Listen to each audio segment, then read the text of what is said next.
Did you know Moses probably didn't write the first 5 books of the Bible? Wait, what? If Moses didn't write the books attributed to him, then who did? And why has this assumption persisted for so long? Before we dive into those questions, let's look at the evidence. Surprisingly, the Bible itself contains clues that suggest multiple authors, later additions, and even revisions over centuries. So, buckle up. This journey will make you rethink everything you thought you knew about the Bible's origins. Let's start with a basic observation. The first 5 books of the Bible often describe Moses in the third person. This alone is a bit unusual if Moses were the author. For example, in Numbers 12:3, we read, "Now Moses was a very humble man, more humble than anyone else on the face of the earth." Would a humble person really write that about himself? This phrasing raises immediate questions about whether Moses was the sole author. After all, such a statement seems self-contradictory for someone supposedly describing their own humility. But that's just the beginning. The Pentateuch contains references to events and details that occurred after Moses' death. The most glaring example is found in Deuteronomy 34, which describes Moses' death and burial. Deuteronomy 34 verses 5-6 says, "And Moses, the servant of the Lord, died there in Moab, as the Lord had said. He buried him in Moab, in the valley opposite Beth Peor, but to this day no one knows where his grave is." It's obvious that Moses couldn't have written about his own death and burial. Someone else had to have added these passages, suggesting editorial work by later hands. Another key clue comes from linguistic analysis. The Hebrew used in the Pentateuch isn't uniform, it reflects different time periods and styles. Some sections show older, more archaic Hebrew, while others display a more modern form of the language. This suggests that these texts were written and edited over a long period, involving multiple authors from different eras. This changing language reveals the fingerprints of scribes who, over time, shaped and reworked the material to reflect their own contexts. There are also historical anachronisms within the text that reveal a much later composition date than Moses' time. For instance, in Genesis 36 verse 31, we read a list of the kings of Edom. These were the kings who reigned in Edom before any Israelite king reigned.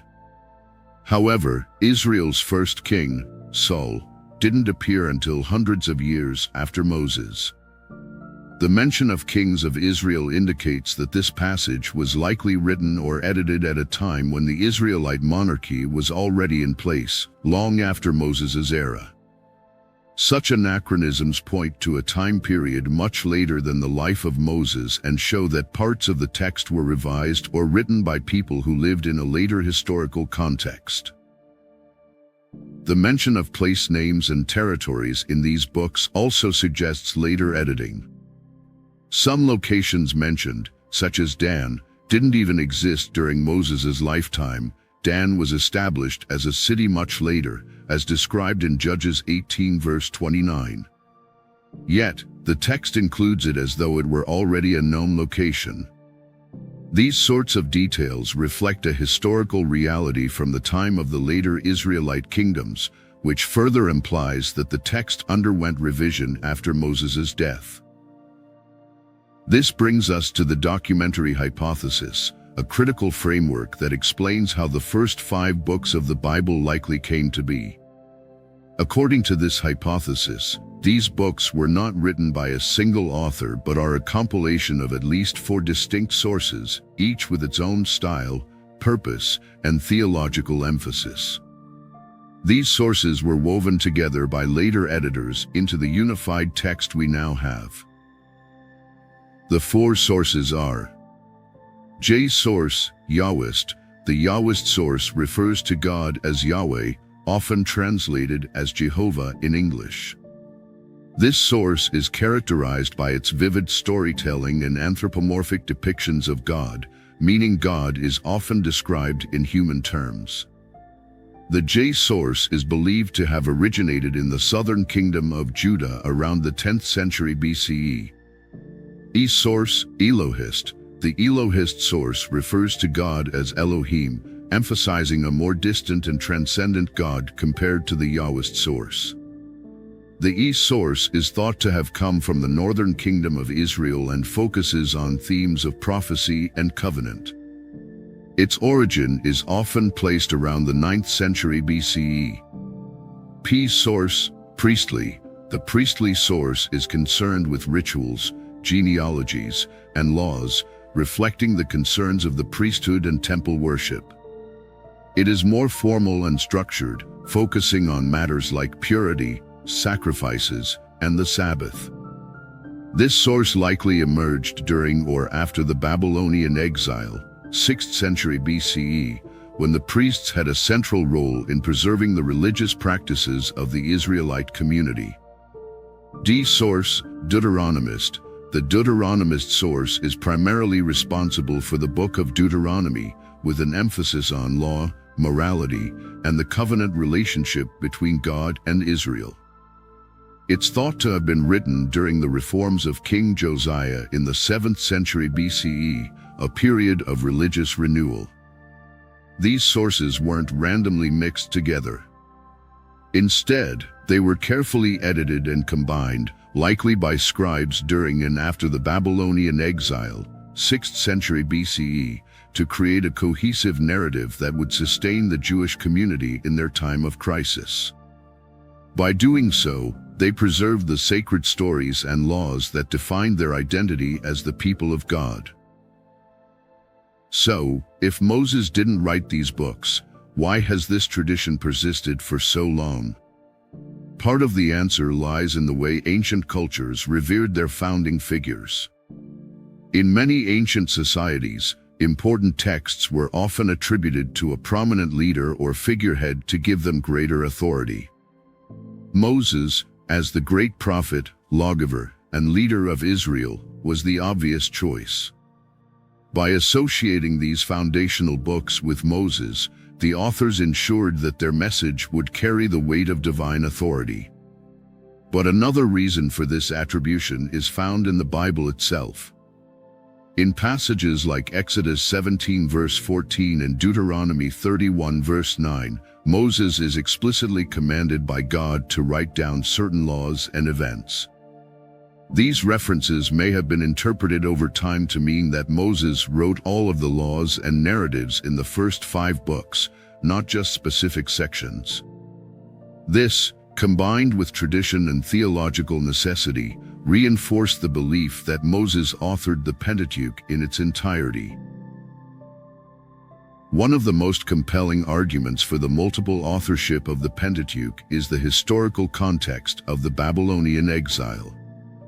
In 586 BCE, the Babylonians destroyed Jerusalem and the Temple, and many Israelites were taken into captivity.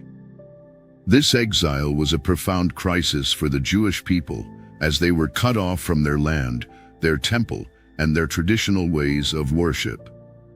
During this period of exile, scholars believe that Jewish scribes worked to compile, preserve, and codify their sacred texts. Faced with the loss of their homeland and religious institutions, they turned to their stories and laws to maintain their identity. This was a time of intense reflection and theological development, and it was during this era that much of the Hebrew Bible, including the Pentateuch, took its final form.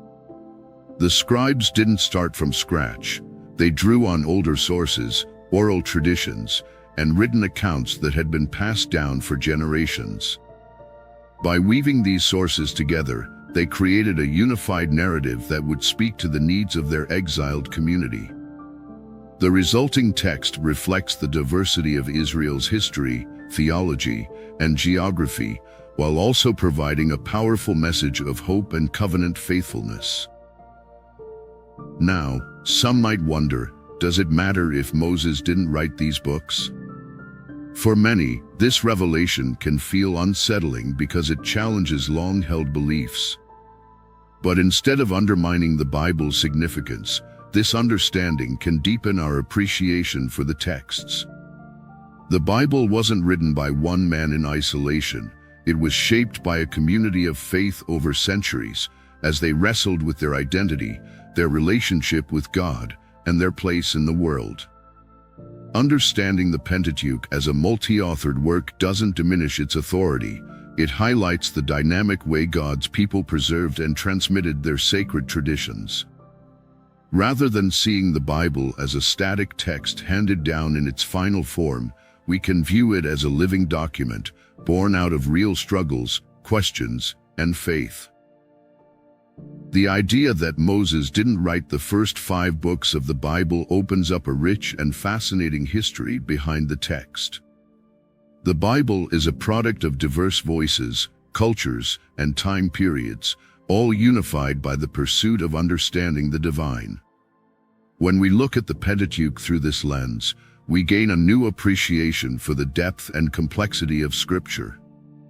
Instead of a single author, we see a tapestry woven over time, a testament to the resilience of faith and the power of shared stories. Thank you for joining us on this fascinating journey. If you found this video enlightening, please like, share, and subscribe to our channel for more insights into biblical stories and their hidden meanings.